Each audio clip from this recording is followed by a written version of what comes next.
Todos hablamos del cortisol, el estrés, la falta de descanso, ese estilo de vida que llevamos hoy en día, que vamos a un ritmo frenético. El problema está cuando pasas a ser un estrés crónico. A lo mejor estoy sentada todo el día en una oficina trabajando sin parar, no me dedico tiempo a hacer ejercicio, no descanso bien. Estos niveles de cortisol altos, llega un momento que todo te va a pasar factura. Habrás visto últimamente tratamiento de cosmética para niños. Me preocupa. Preadolescente, adolescente, la ha visto en TikTok, la ha visto en redes sociales o donde sea, están utilizando, que es muy peligroso, ingredientes renovadores de la piel, transformadores de la piel, cuando estamos hablando de pieles que todavía son inmaduras. La histaminosis se diagnostica poco, no hay unos signos muy claros, que son síntomas digestivos porque es lo primero que se detecta, pero luego aparecen migrañas, dolores de cabeza, urticarias. Hola a todos, estamos en el episodio número 16 del canal Come con Lina y hoy tenemos una invitada muy esperada que es la farmacéutica especializada en dermofarmacia Maripaz Arnau Ferragut. Ella tiene una farmacia, es gerente de una farmacia en Castellón que es Paz Arnau Ferragut y sobre todo nos queremos un poco hoy transmitir a través de este podcast el nexo de unión entre la importancia de la alimentación, los hábitos alimentarios, el estilo de vida que llevamos y cómo todo ello influye en la piel y en el bienestar de la piel. Bienvenida, Maripaz. Muchas gracias, Lina, por invitarme y la verdad es que me hace mucha ilusión participar en tu podcast. Y a mí que hayas venido. O sea que hoy un poco la idea es transmitir pues la importancia de todo lo que ocurre en la piel, que a veces parece que sale porque sí y luego hay un trasfondo detrás de todo ello que es importante estudiarlo y sobre todo que haya un acompañamiento profesional detrás de todo ello. Totalmente, porque muchas veces pensamos en estudiarlo, como dices, de forma aislada, ¿no? O sea, la piel por aquí, la persona por allá y no hay ninguna relación. Pero como vamos a ver, es súper estrecha la relación ya desde el embrión entre el intestino y la piel, porque no sé si tú te acuerdas de nuestras clases de embriología de la universidad. No me acuerdo mucho, ¿no? La tercera capa del embrión, ese ectodermo, esas clases de anatomía, ya es una parte que desde el inicio hay una relación entre el intestino y también la piel. O sea, en origen salen como si dijéramos de la misma capa de células en el embrión. Entonces, realmente, ¿cómo no va a haber una relación entre eso? Y tenemos que ver que el profesional sanitario es el que mejor puede ayudar a relacionar todos esos conceptos y las necesidades de cada paciente. Así que vamos a ello. Vamos a ello. Hay una frase, ¿no?, que un poco resumiría el objetivo principal un poco del podcast, que es que la piel se inicia en el intestino. Y hoy en día todos escuchamos frecuentemente pues, ¿no? el concepto de disbiosis intestinal, ¿no?, alteraciones de la microbiota intestinal y nos encontramos situaciones y que si lo llevamos al otro campo, al campo de la dermofarmacia, hay patologías en la piel, por ejemplo, acné, dermatitis atópica, ¿vale? Tenemos ahí también otras patologías que incluso no son específicas de la piel, pero una histaminosis, una síndrome de ovarios poliquísticos, que parece que sean cosas aisladas, ¿no?, pero que tiene un trasfondo detrás de todo ello y que podría estar relacionado incluso con esta alteración de la microbiota intestinal o disbiosis, ¿no? Sí. ¿Qué origen tienen estas patologías de la piel y qué vinculación tiene con esta disbiosis intestinal? Pues yo creo que igual que verás tú en la consulta, ¿no?, esta relación desde personas que ya te vienen con esos problemas de SIBO, estas disbiosis, y al mismo tiempo pueden tener una patología como una rosácea, una dermatitis. Igual en ese momento tú consultaba de esto, pero si preguntas verás el porcentaje impresionante de personas que tienen asociada una patología de la piel, porque a mí me llegan desde el otro lado. Vienen con el problema de la piel y cuando hago la pregunta me encuentro que hay un porcentaje enorme de pacientes que tienen pues, rosácea y SIBO o una dermatitis atópica y algún tipo de trastorno de intolerancia alimentaria, muchísimas cosas relacionadas. Y luego, por supuesto, también o helicobacter o tratamientos que han tenido anteriormente y ahora están teniendo alguna manifestación de alguna patología aguda. Entonces, esta relación yo creo que se está estudiando muchísimo, cada vez más, tanto desde los complementos alimenticios, todos los probióticos, prebióticos, como también desde la cosmética. O sea, se están incorporando en fórmulas cosméticas muchos prebióticos para hacer este control un poco. Y luego si vemos el nexo común, por ejemplo, una disbiosis también a nivel cutáneo, en patologías como son la rosácea, que tenemos ahí esa malasecia, en patologías como por ejemplo la dermatitis seborreica, que tenemos este sobrecrecimiento también, perdón, he dicho malasecia, estaba pensando en dermatitis seborreica y es el Demodex en la rosácea, y ya vamos a empezar el podcast. Fuerte. Entonces ahí también hay ese problema. Luego Cutibacterium acnes en el acné. O sea, siempre va a haber algún microorganismo y una disbiosis, luego también a nivel de la piel en esa manifestación de la patología. Y entre ellos, luego hay una inflamación. Claro, que es lo que el nexo de unión. Es el nexo de unión, esta inflamación, esta disbiosis por la que comienza y luego en la piel, y luego nos lo podemos encontrar también a nivel del intestino y al revés, que puede ser viceversa, es como bidireccional en los dos sentidos. Y hay una afectación en medio de todo este proceso, incluso inmunológica también. Hay un componente inmunitario que altera lo que es la permeabilidad de la piel, la permeabilidad por ende intestinal, que al final se traduce en una permeabilidad, y de ahí que venga toda esta disbiosis. Sí. Este es un poco el punto. A mí, por ejemplo, me gusta mucho poner el ejemplo para que se entienda, porque lo que estamos diciendo, ¿no? Estos pacientes vienen, quiero tratar este problema, o tengo rosácea, o simplemente tengo una piel normal o aparentemente normal, pero tengo esta otra patología de base y no pienso que vaya a tener ninguna relación con la piel. Me gusta poner el ejemplo porque se ve súper claro de la dermatitis atópica. Por ejemplo, en dermatitis atópica nos encontramos que ya desde el lactante, porque suele ser una patología que se manifiesta muy pequeñitos, la costra láctea, todo esto que ya sabemos, empiezan a tener estos problemas de permeabilidad justo de la función barrera de la piel, que nosotros también hablamos mucho de la función barrera intestinal, tú sobre todo. Pero esta función barrera de la piel está alterada porque estos pacientes tienen un déficit en la síntesis de filagrina, ¿vale? Es una sustancia en la piel y esto hace que esta piel esté más permeable. Entonces, vamos a ver, esta relación es, si protegemos esta barrera de la piel, evitaremos esa permeabilidad, que entren sustancias, microorganismos que desencadenan procesos inflamatorios, interleuquinas, todo esto viaja por la sangre y después estos pacientes tienen la marcha atópica en algunos casos o pueden desarrollarla, conocida desde lactancia, niños, ya un poquito más adultos, con rinoconjuntivitis, con asma y con alergias alimentarias. Sobre todo en lactantes desarrollan alergias alimentarias. Por eso hacer esta conciencia y esta relación de protegiendo la piel, puedo evitar desarrollar, o en este caso en el bebé, una patología que luego puede ser intestinal o de otro órgano. Entonces, este nexo yo creo que aquí se muestra súper claro y es súper fácil de entender y creo que por eso en la farmacia tenemos que atender de forma más integrativa, ¿no? Todos estos servicios o estas consultas de los pacientes. Sí, y es súper importante que siempre, como estamos comentando, buscará a ese profesional que es el que conocerá las patologías que tenemos, las alergias que tenemos o los problemas digestivos que podamos tener y ir más allá de lo que a simple vista aparece una dermatitis atópica y ya está. En plan, pongo cualquier crema y suficiente. Pues no, porque aquí tenemos que ver que hay mediadores inflamatorios, que no solamente es una crema basta, que tiene que haber una emoliencia para reponer esos lípidos que esa piel no está produciendo de forma normal, que también contenga ingredientes antiinflamatorios, que calmen el picor. Entonces, una serie de cosas que dices, no va más allá solo de hidratar y ya, sino tener unos hábitos, una rutina, y esto está súper demostrado, tanto en dermatitis atópica como en rosácea, como en psoriasis, que previene muchísimo los brotes y que va a mejorar mucho la evolución de la sintomatología de estos pacientes llevando una rutina adecuada. Entonces, al final, la prevención siempre va por que sepamos hacer bien esas rutinas y ese consejo y personalizarlo muchísimo. Y eso es súper importante, lo que acabas de comentar, sobre todo reducir los brotes y que el transcurso de la patología vaya a menos, ¿no? Que no vaya a más, y la alimentación juega un punto importante.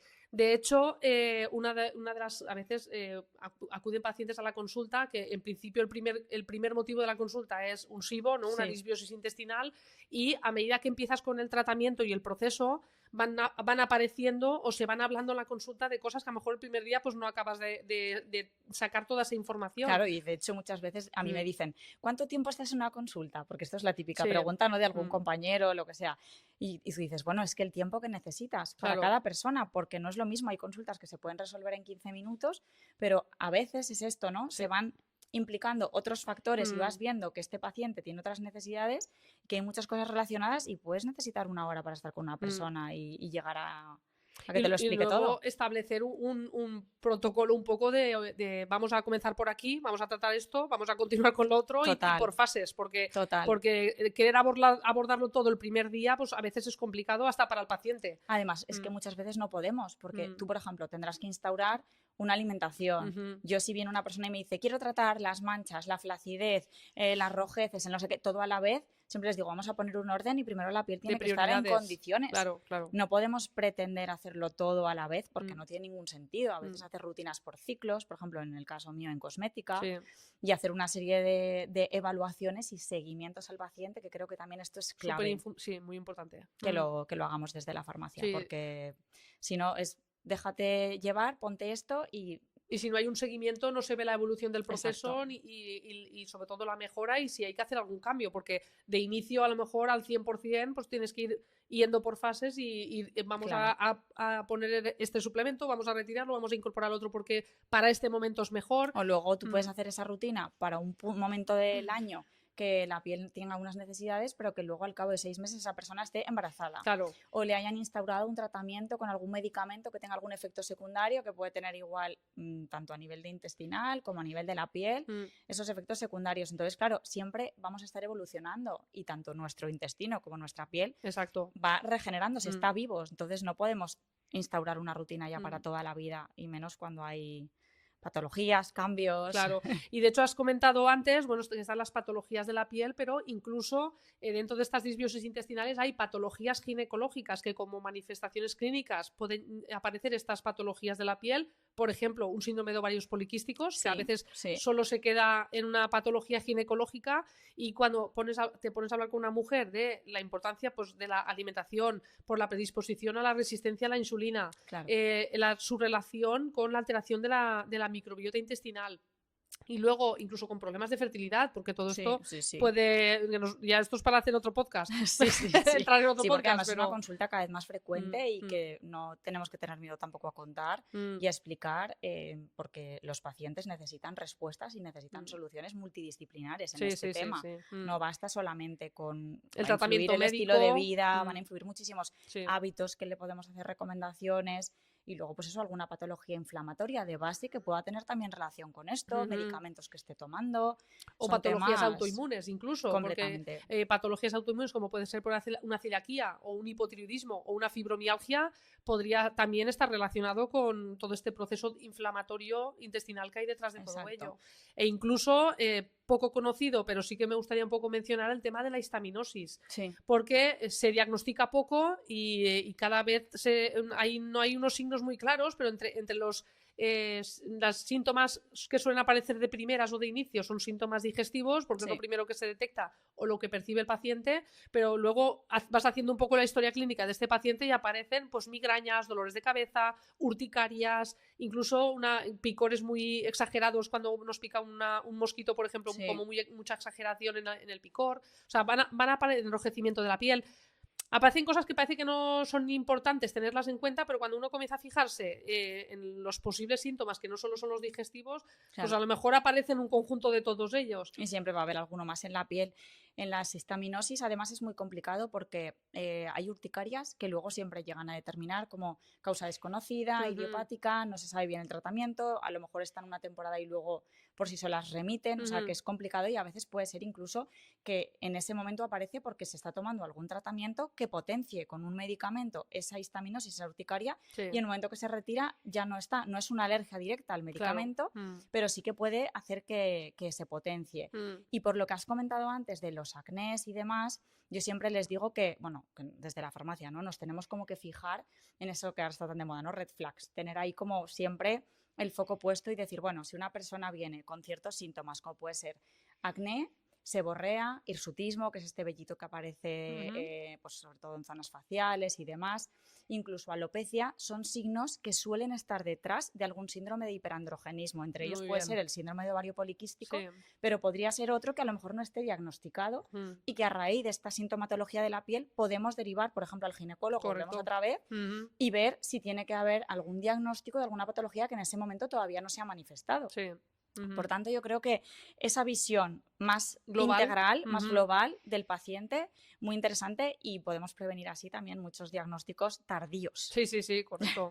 Y sobre todo, lo más importante, buscar a ese profesional que nos oriente a que nos estudie, ¿no? Todas las vertientes que hay que mirar. Y a todo ello es importante en todo este sentido otros factores que son un poco no nos percatamos tanto de esos factores, pero ahí están, ¿no? Sí. El estrés, ¿no? La falta de descanso, la elevación del cortisol, que todo el mundo habla del cortisol, Sí. y cómo ese estilo de vida que llevamos hoy en día, que vamos a un ritmo, me incluyo en ello, frenético, como todo muy cronometrado y siempre con falta de tiempo para todo. Bueno, a mí sí que me gustaría que me explicaras, porque además siendo farmacéutica, nutricionista y está súper especializada en esto, ese cortisol, porque todos hablamos del cortisol y qué malo es y no sé qué. Sí que es verdad que la gente viene con síntomas, pues de eso, me noto hinchada, empiezo el día más o menos con la barriga bien y al final del día estoy como súper hinchada. Entonces, si me explicas un poco así, porque yo creo que también a la gente le va a interesar un montón, realmente estos efectos, ¿no? A nivel intestinal que nos están generando también estos niveles de cortisol altos. El problema del cortisol está en cuando no es un cortisol elevado puntual. O sea, que uno, al final todos tenemos en nuestro día a día un cierto nivel de estrés, ¿no? Sí. O sea, al final si no tuviéramos esos pequeñitos picos de estrés no funcionaríamos todos, ¿no? Como que volvemos a espabilar. Pero claro, el problema está cuando es un estrés puntual o un estrés llevadero, ¿sabes? Que lo podemos conciliar a cuando pasa a ser un estrés crónico, con un elevado nivel de estrés, que pasamos como a otro nivel de estrés. Sí. Y el tema está en que mucha gente no percibe ese nivel de estrés, o sea, como que entra en una rueda que es la rutina habitual. Exacto. ¿No? Y yo es que siempre soy nerviosa, pues bueno, a lo mejor... O siempre voy corriendo, ¿no? Siempre llego tarde, no me da la vida, que es esa frase también. Sí, no tengo tiempo, no tengo tiempo. ¿Y dónde meterlo? Pues bueno, a lo mejor tenemos que parar, a lo mejor aparecen ciertas inflamaciones intestinales, disbiosis intestinales, que más que un diagnóstico adhesivo, a lo mejor es un momento de que el cuerpo te está diciendo, oye, frena. Frena un poco, tómate un respiro o haz cambios. Claro, haz cambios, porque a lo mejor no es preciso ir a este ritmo, o se puede llevar las cosas y no es preciso a este ritmo. O hay que quitar cosas, porque llega un momento que nos sobrecargamos. Que a mí eso me lo han estado diciendo durante muchos años y siempre piensas, bueno ya, pero el que lo hace es porque en ese momento no tiene más remedio y tiene que llegar a todo. Sí. Pero sí que es verdad que luego llega un momento que todo te va a pasar factura. Sí. Entonces cuesta mucho mentalizarnos y cuando estás en la vorágine metido, pero yo creo que ese consejo es muy sabio y deberíamos escucharlo más. Y claro, en ese parar, ¿qué pasa? Pues que ocurre que no llevamos un estilo de vida activo, ¿vale? Porque a lo mejor estoy sentada todo el día en una oficina trabajando sin parar, que me mantiene los niveles de estrés elevados constantemente por la cantidad de faena que hay o que tengo que solucionar. No me dedico tiempo a hacer ejercicio, no descanso bien, porque encima juntamos ahí... Y llego por la noche, el insomnio, y a lo mejor hay quien cae, pero hay quien se despierta 300 veces por la noche. Exacto. Luego, por otro lado, está también el estrés, la falta de descanso y, sobre todo, yo diría otra cosa, el tema del ejercicio. Porque a veces esa sensación que lo primero que se te hace es que estoy como muy hinchada. Yo lo primero que digo, lo que no podemos es intentar solucionar un hinchazón, pero estoy todo el día sentada en una silla. Sin ni siquiera caminar o mover un poco el cuerpo. Que a lo mejor no quiere decir que no sea un indicador de algo, pero lo primero... hay que cambiar nuestro estilo de vida. Sí. No tengo tiempo, busca huecos, que a lo mejor los hay. Lo que pasa es que a lo mejor no son huecos fáciles de encontrar. A lo mejor tienes que intentar sacar 15 minutos de allí, media hora de allá, pero si todo eso lo vas sacando, es bueno. Dentro de todo este tema, está muy de moda y se conoce el mindfulness, ¿no? Sí, el mindfulness. Y ya no el mindfulness y el parar 15 minutos, dedicar un poco a la meditación o 10 minutos de desconexión mental, ¿no? A tomar conciencia de nosotros que a lo mismos. mejor puede ser escuchando música, una canción que te guste, que cada persona una actividad como su técnica. Exacto. O hay quien se va a actividades de pintura o de cerámica, que eso está muy de moda, ¿vale? Pero por otro lado está el tema del mindfulness eating, ¿vale? Que es otro concepto muy actual también y es que no parece que sea una cosa inventada. No, pero me encanta. Pero es el parar, que es muy raro eso en una persona que hoy en día lo haga. Media hora, debería por lo menos 20 minutos, media hora de parar a comer, sin dispositivos electrónicos alrededor, sin teléfonos, sin televisores, sin iPads. Comer con calma. No quiere decir estar una hora y sobremesa, sino que el rato que estés comiendo, tomar conciencia de lo comiendo que solo, no estés comiendo con el móvil, con el ordenador. Es que a veces pregunto, ¿y qué has comido hoy? Bueno, y no me acuerdo. ¿Cómo puede ser que no me acuerde? Lo que hoy te pregunto por la tarde y no sabes lo que has comido a mediodía. Pero porque no has prestado atención a lo que estabas comiendo. Has Lo has comido hecho por como un comer. autómata y directamente lo has obviado de tu día a día. Bueno, me he alimentado porque tenía que alimentarme.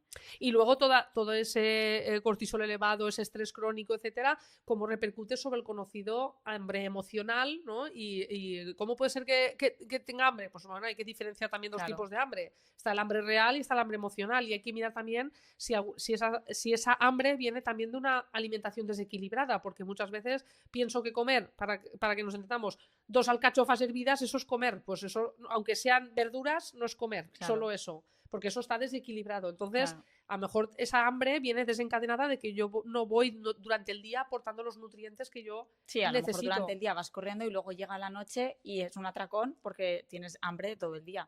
También el metabolismo nos lo puede alterar, todo esto. O sea, Exacto. Y la piel. Y la piel. ¿En qué terreno entra la piel aquí dentro? Yo ahí siempre voy a la piel, pero es que es totalmente porque esa inflamación crónica de bajo grado de la que hablabas, ¿no? Que está mantenida en el tiempo y que poco a poco nos va a hacer que haya un estrés oxidativo elevado, que al final sabemos que este estrés oxidativo, junto con el estrés glucémico, que también vamos a tenerlo, a nivel de cambios hormonales, que también nos puede alterar a nivel hormonal, Correcto. estrés fisiológico, pues todo este acúmulo de cosas que va a provocar va a hacer que se aumente la producción de arrugas, ¿no? Porque se va rompiendo este colágeno, esta elastina en nuestra piel, se va degradando y esto va haciendo que se formen arrugas prematuras, pérdida de elasticidad, también nuestra piel pues va a perder este colágeno, por tanto va a perder firmeza, va a perder elasticidad, van a aparecer cambios en la pigmentación, estas hiperpigmentaciones que mucha gente dice siempre, claro, son del sol, bueno, son del sol, pero también puede haber ahí un cambio en los melanocitos por todo este estrés oxidativo al que están sometidos todo el tiempo. Y al final esto puede dar también alteraciones en la pigmentación incluso de la piel. Imagínate si la cosa es importante. Y empezamos a notarnos pues cara de cansadas, cambios en el color de la piel, como esa piel más fatigada, incluso más inflamada, más sensible, que pueda tener la función barrera alterada y entonces haga que esté más pues, deshidratada y se nos vea más enrojecida. Todo esto puede ser una necesidad de un cuidado súper específico en un momento dado y que una persona, por ejemplo, que haya tolerado, por ponerlo así, un ejemplo a pie de usuaria, toda la vida he tolerado los retinoides y ahora de repente no puedo con los retinoides. ¿Y qué pasa? O sea, que ahora me dan alergia, no los tolero y he usado todos los que tenía que usar en toda mi vida, ¿no sabes? La de preguntas de ese tipo. Pues a lo mejor es que en ese momento fisiológico tu piel no está preparada para ello porque en ese momento necesitas otra cosa.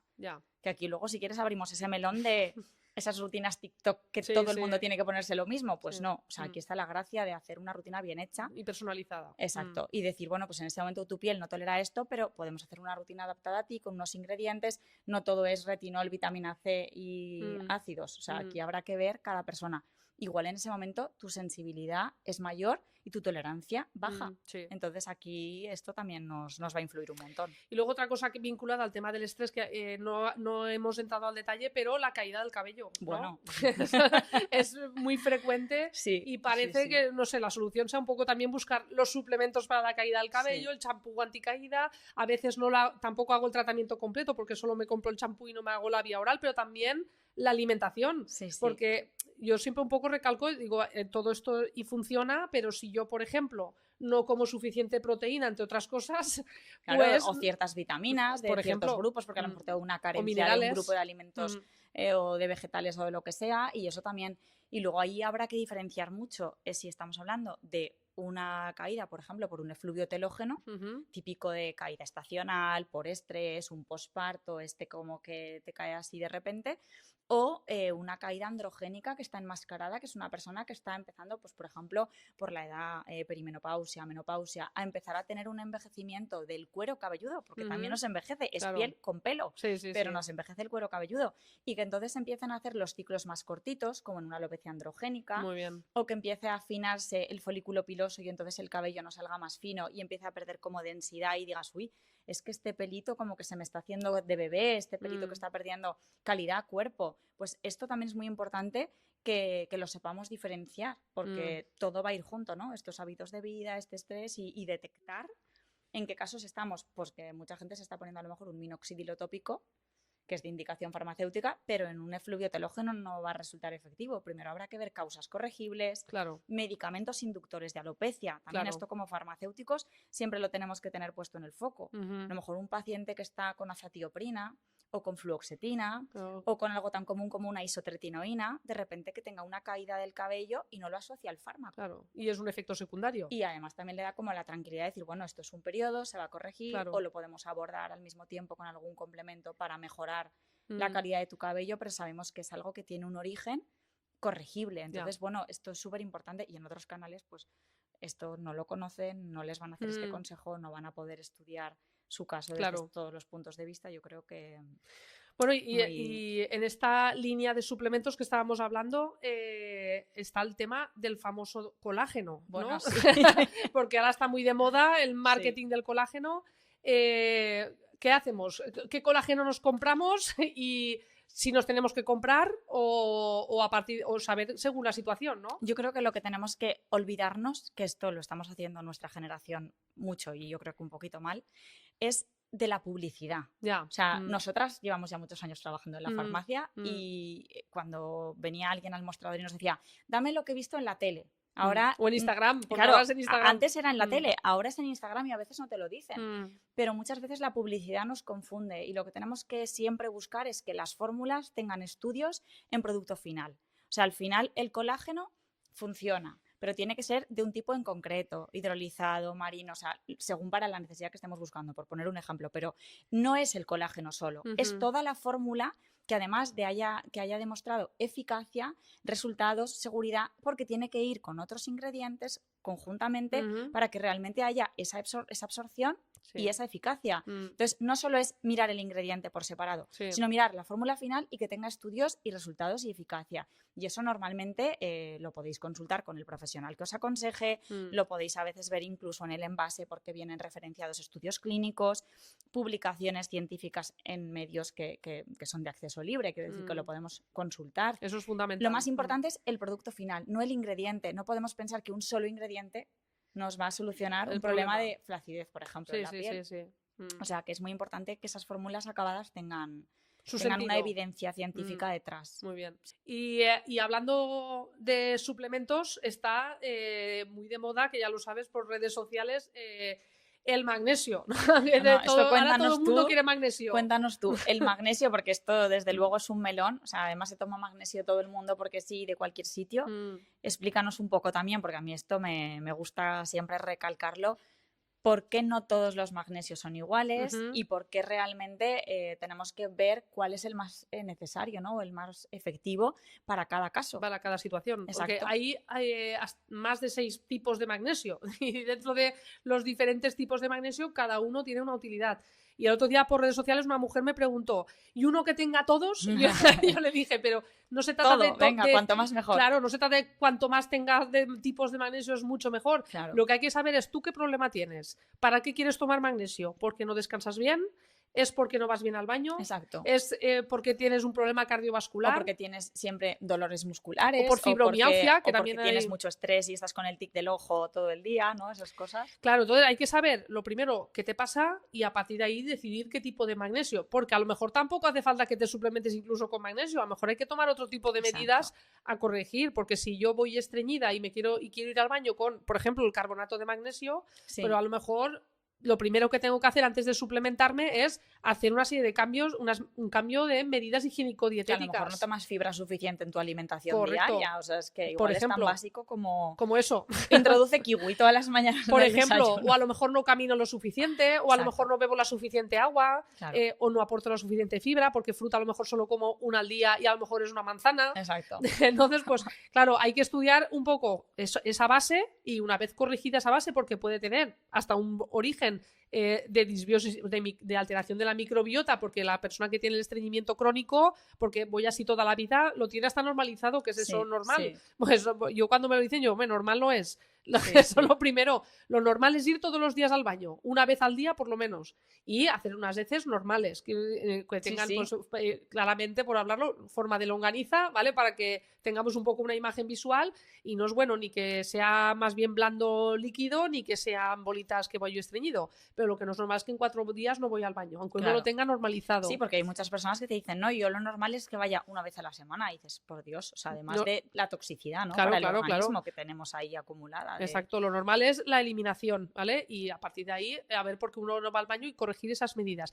Que a partir de ahí, corrigiendo esas medidas, lo estoy intentando hacer todo y tomarme mi cucharada de aceite de oliva virgen extra en ayunas, ¿no? Mi agua caliente con limón, mis recursos, ¿no? Mis rituales, yo me gusta llamarle como ritual, porque a veces uno pierde ese ritual y es cuando vuelvo otra vez que no voy al baño. Que en los viajes o ese tipo de cosas pueda pasar, pues tiene más sentido. Pero exacto. Quizá... Pero a partir de ahí ya, averiguar la causa de ese estreñimiento y 2, ¿vale? Suplementamos con el carbonato de magnesio. Y ahora que la gente, sobre todo, se lo está tomando mucho para tema de deporte, por aclarar magnesio, el que deberíamos como elegir. En el campo del deporte, sobre todo en deportes de resistencia, tipo pues maratones, que hace poco fue el maratón de Castellón, próximamente es otra competición deportiva, el Peñagolosa Trails aquí en Castellón. Bueno, pues uno de los magnesios que más se suele utilizar es el citrato de magnesio. Existen formas de gel, existen formas de viales bebibles, o sea que últimamente pues ya sobre todo el objetivo del magnesio en este tipo de competiciones deportivas es la prevención, pero la prevención se previene hidratándome suficientemente en carrera. Sí, la verdad es que ese tema yo creo que yo no soy experta, pero tengo cerca gente que sí que corre mucho, hace maratones y eso. Y el tema de la hidratación realmente yo creo que es algo que se debería como inculcar. A una persona que ya hace unas ciertas horas de entrenamiento, ¿no? Correcto. Y a muchos deportistas en la consulta también dices que me cuesta beber. Y yo, pues te pones una alarma que te vaya recordando que tienes que beber. Pero es verdad que recientemente hayas tenido, por ejemplo, un virus intestinal, la cosa más tonta, porque... Pues lo primero, rehidratar. Y a lo mejor has tenido un virus intestinal y no lo piensas y te vas a hacer deporte y tienes algún problema después de salud relacionado con los músculos y... Exacto. Y es súper importante pues el tema de la hidratación en entrenamientos y competiciones, porque parece que solo uno ponga el foco en la competición, pero luego se va un domingo a entrenar 5 horas a la montaña. Es peor que el día de la competición, igual que es más. Luego el sodio, que es un mineral fundamental para evitar la deshidratación, ¿vale? Los calambres musculares derivados de esa fatiga crónica, que en parte viene derivada por una falta de aporte de sodio, ¿vale? Entonces es súper importante llegar a la mínima dosis recomendada, que ya que hemos entrado un poco en el tema, deberían ser un mínimo de 450 miligramos de sodio por hora, y esto depende un poco de temperaturas y de humedades, a lo mejor es incluso más. Y mucha gente, pues a lo mejor, pues si una pastilla de sodio a lo mejor me aporta 200 miligramos, pues me tomo una pastilla, pero a lo mejor tienen que ser 2 o 3. Claro. Dependiendo un poco depende de cada persona y del consumo que haya hecho. Exacto. Y la gente que nos dice, yo me lo tomo para dormir mejor, porque claro, me ayuda a dormir mejor.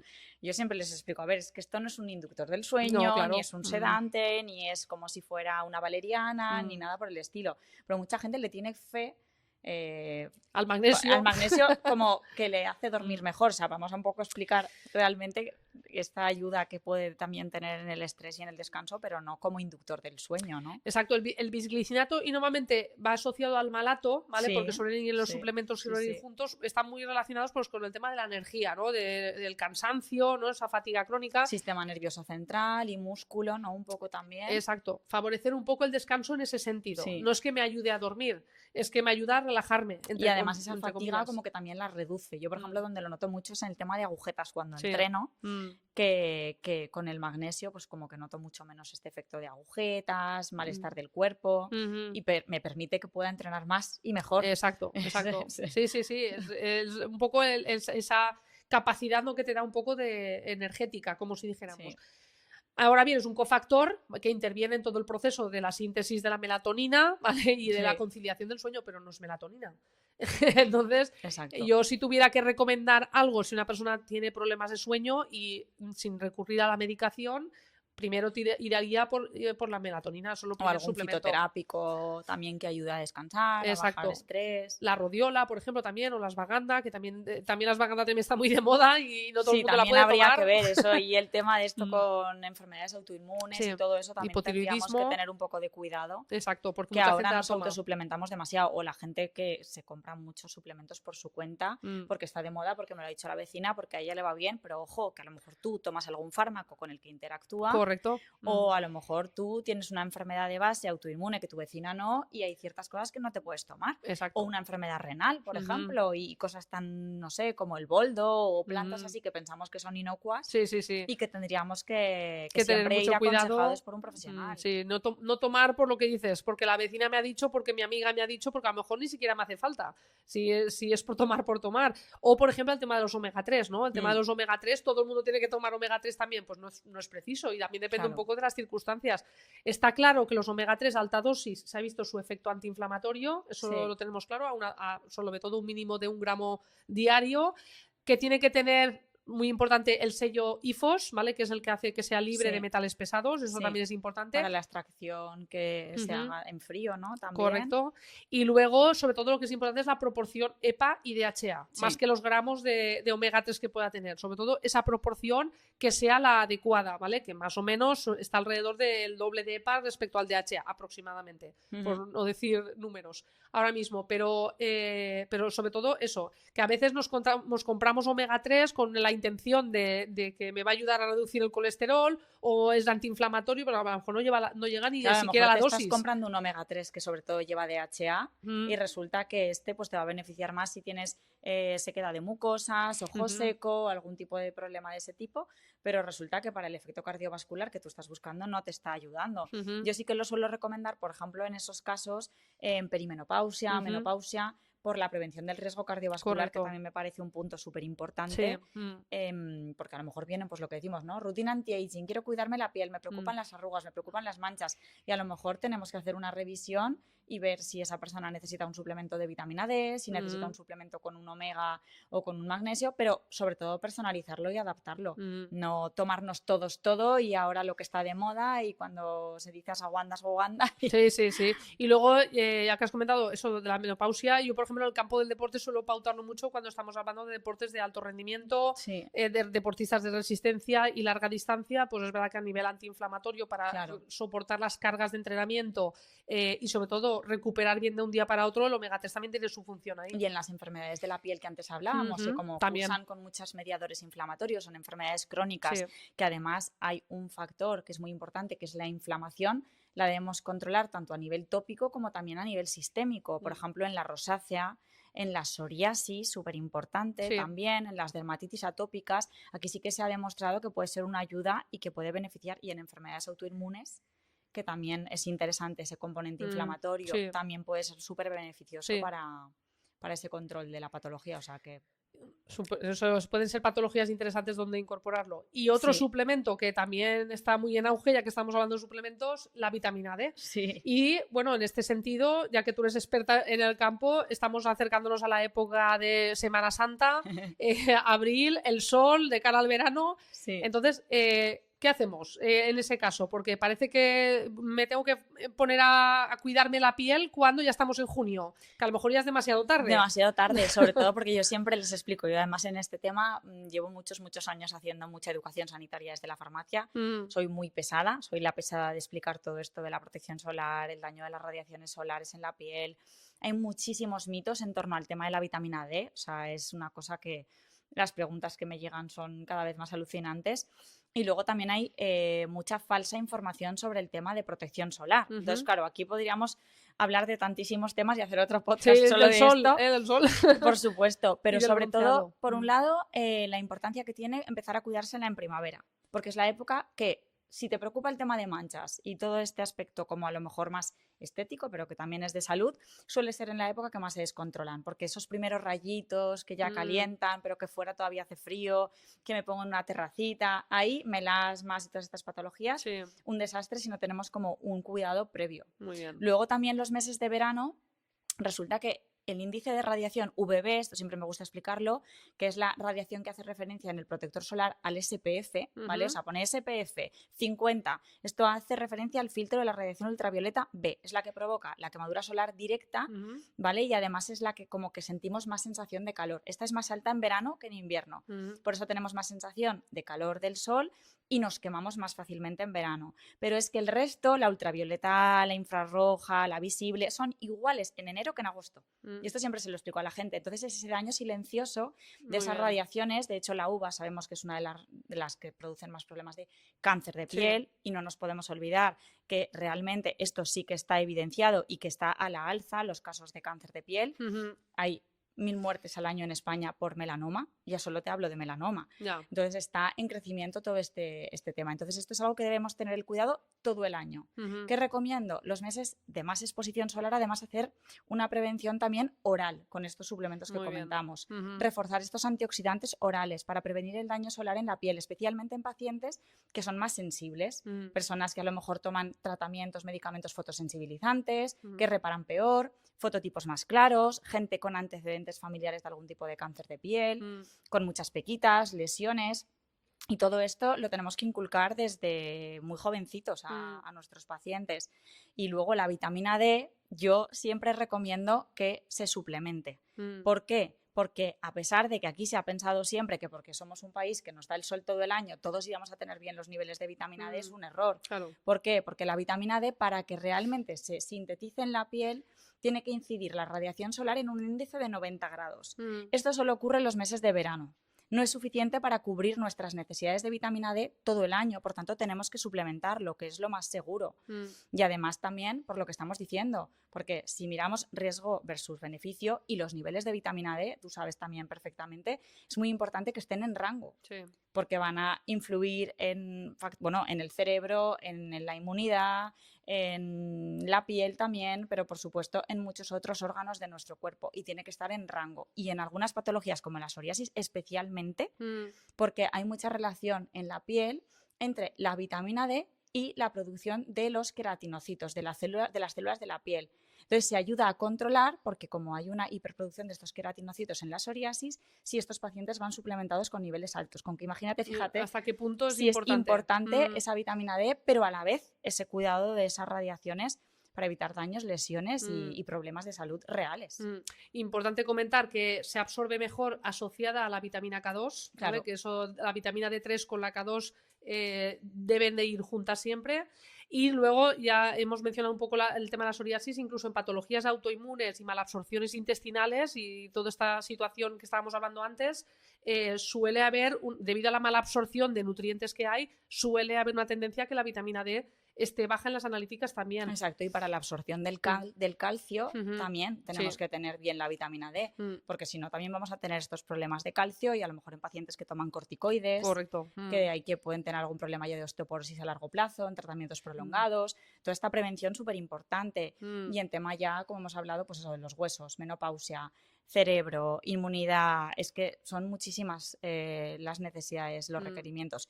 Entonces yo siempre recomiendo suplementar, pero eso, suplementos que tengan evidencia, que sean seguros y que realmente llegue a donde tiene que llegar con esa K2, porque nosotros la sintetizamos en la piel, liposoluble, pero viaja acompañada también de un cofactor, como si dijéramos, que la lleva por la sangre. Es el vehículo que la va transportando. Hasta que llega a metabolizarse en hígado, en riñón y hacerse realmente la vitamina D activa. Entonces es un proceso mucho más complejo de lo que la gente piensa y no es, ala, me remango, me pongo 10 minutitos al sol. No, es mucho más complicado y la mayoría del año debemos suplementarla. Con la vitamina D. Y bueno, para ir acabando, bueno, tú que estás metida en el tema de redes sociales, habrás visto últimamente que está muy en auge en los protocolos como de tratamiento de cosmética para niños, ¿no? ¿Tiene su nombre? Sí, esto es horrible. O sea, pero es que cuéntanos un poco, a ver qué está pasando ahí. Digo que es horrible porque me preocupa. O sea, realmente creo que tenemos mucho poder desde la farmacia para hacer educación sanitaria en este tema y debemos concienciar mucho a la población, pero no lo estamos haciendo, yo creo que todavía no estamos suficientemente concienciados.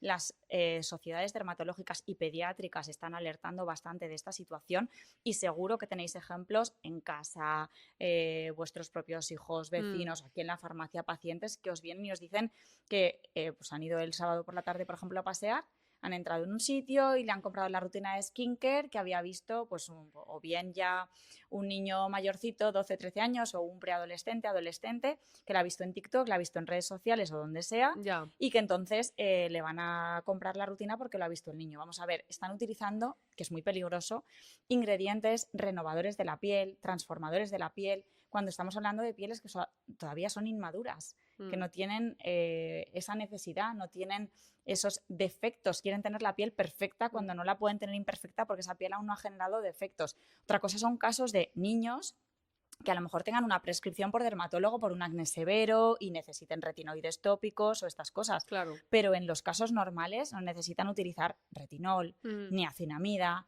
ni siquiera vitamina C, ácidos para hacer exfoliación en una piel que todavía está inmadura y con la barrera sin acabar de formar. Pueden causar un montón de alergias, dermatitis, patologías, pero ya no hablo de las patologías de la piel, que son obvias, sino también a nivel psicológico, que les pueden causar pues llegar a una cosmeticorexia, ¿no? Esa obsesión por tener la piel perfecta y utilizar muchísimos pasos de productos de skincare cuando su piel todavía no lo necesita y no está preparada para esto. Entonces, ¿a partir de qué edad se consideraría que este adolescente tiene la piel madura? Pues a ver, normalmente una vez se ha superado la edad pediátrica ya es un adolescente a nivel de médico, pero claro, de ahí a que necesite utilizar ingredientes renovadores, como digo, tipo retinoides ácidos, salvo prescripción médica, una patología que lo requiera, un acné severo, marcas, cicatrices residuales, no necesitaría todos estos ingredientes por lo menos hasta los 20 o en adelante, hasta la edad adulta. Sí, claro, sí. Claro. Pues bueno, a eso sí, por lo menos a las familias les llega un poco la información y toman un poco de conciencia. Pues bueno, Maripaz, para ir un poco haciendo el cierre del podcast, que ha sido un placer tenerte. Me ha encantado, yo me quedaría aquí horas y horas hablando contigo. Nos faltaba el Nos faltaba el café, sí, o el té matcha. Sí. Bueno, yo creo que la conclusión un poco ahora me das un poco tu punto de vista desde el podcast. Lo primero, transmitir que hay que acudir a un profesional sanitario como es el farmacéutico, que es un poco el punto del mostrador más próximo que tiene el paciente, ¿no? A pie de calle. Exacto. Para cualquier patología dermatológica, intestinal y que haga un abordaje, sobre todo si el profesional está más especializado en un campo, que haga un abordaje integral, ¿no? de la situación de esta persona, porque tal vez haya flecos, ¿no? Un poco que estén un poco sueltos. Y, bueno, por otro lado, yo creo que la otra conclusión es el tema inflamatorio, ¿no? Sí, sí, yo creo que es el gran problema que estamos teniendo, ¿no? Que nos encontramos y que nos pasa desapercibido y que sobre todo viene desencadenado de nuestro estilo de vida. Entonces, muchas veces empezar por los cimientos, por lo fácil, por lo sencillo, que es hacer cambios pequeños diariamente y sobre todo de buenos hábitos de salud, que a veces no es necesario que te lleves ningún producto de la farmacia, pero sí que te podemos hacer una guía, una ayuda para que tú mejores tu calidad y tu estilo de vida y eso se va a traducir en una mejor salud. Entonces, yo creo que es poco a poco entre todos sumaremos, sí, un cambio de estilo de vida en el descanso, en el estrés, en la piel, en protección solar. O sea que lo importante es buscar al profesional y que nos ayude, pues en este caso, dos especialistas en campos diferentes. Pero que hacemos una sinergia muy correcto. top. Sí. Ahí está. Pues nada, Maripaz, encantada. Un placer que hayas podido participar en el podcast de Come con Lina y esperamos, bueno, que próximas colaboraciones. Repito, que siempre estás invitada cuando quieras, Lina. Cuando quieras. Muchas gracias y os esperamos en el próximo podcast.